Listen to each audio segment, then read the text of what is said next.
say a few words about Arvin. But first, I'd like to thank Melissa's parents, Arvin's parents, and Arvin and Melissa for hosting such a wonderful wedding reception. I'd also like to thank all the guests for joining us in this celebration. And finally, I'd like to thank Melissa for making me wear pink.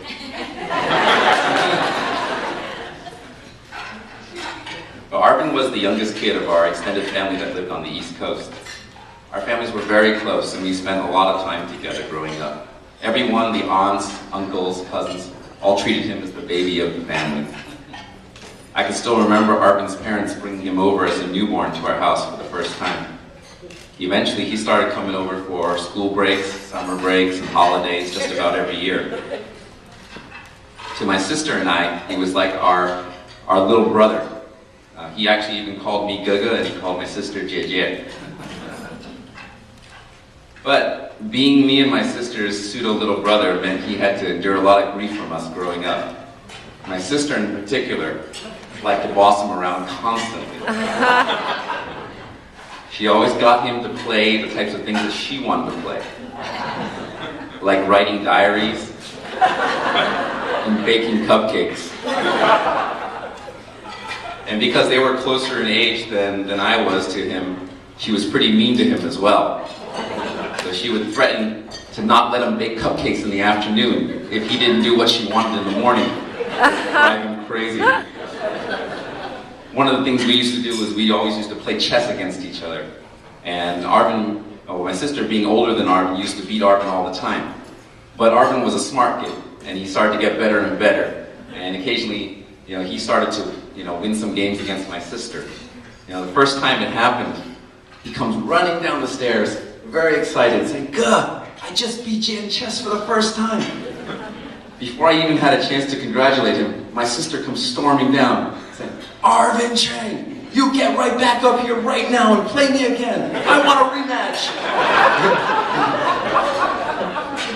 Arvin would just slump his shoulders, follow his orders, and go upstairs for his beatdown. He was pretty scared of her growing up. Melissa, please, take note. Arvin can be easily bossed around.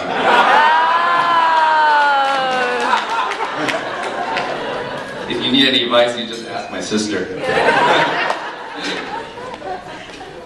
As for me, I basically spent a lot of time trying to toughen him up, especially seeing how he acted with my sister.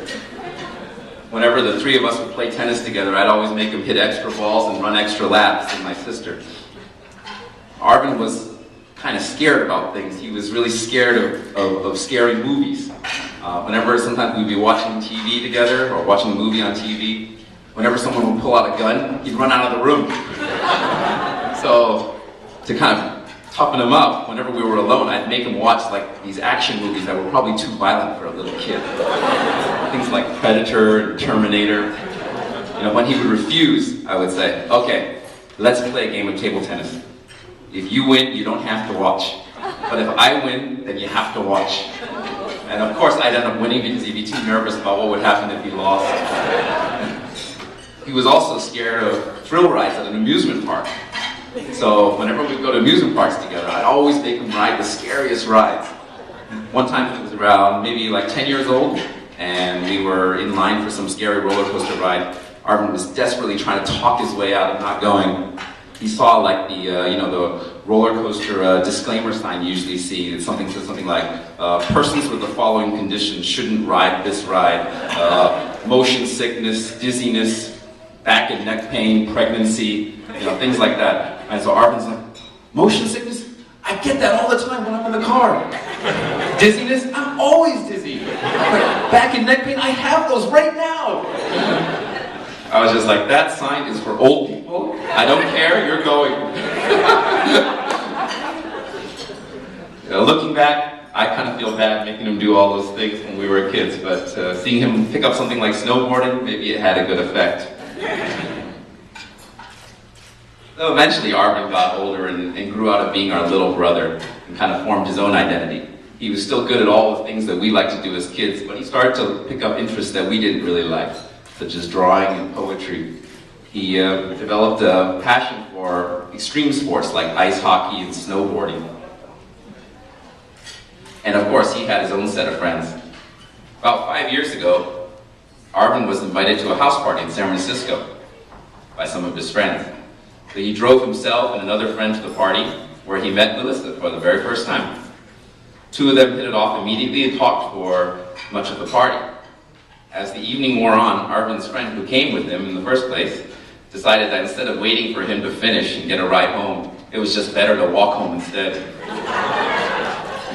The next day, the friend called and told him, "I hope you got that girl's phone number because it was a long, cold walk across the city." He definitely did get her phone number because they started dating soon afterwards. They shared lots of fun times together, doing outdoor activities, gourmet cooking, playing board games, discovering new restaurants. 5 years later, here we all are.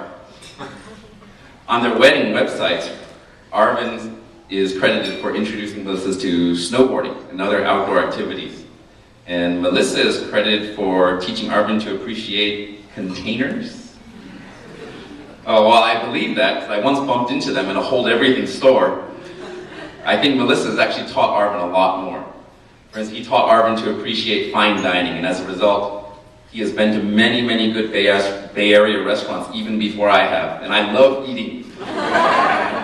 He taught Arvin to appreciate neatness, and that is truly amazing because your room in college was the messiest thing that I ever stepped foot in. Sure. And she taught Arvin to appreciate Chinese food, and those of us who knew Arvin as a kid knows he hated Chinese food. So I say, Melissa, you have done a wonderful job transforming Arvin in a way that our family never could. In fact, you both have plenty of common interests and plenty of interesting differences. The two of you make a great couple and you complement each other perfectly. I think for you today is the beginning of a wonderful life together. Now if everyone will raise a glass and join me in toasting the bride and groom.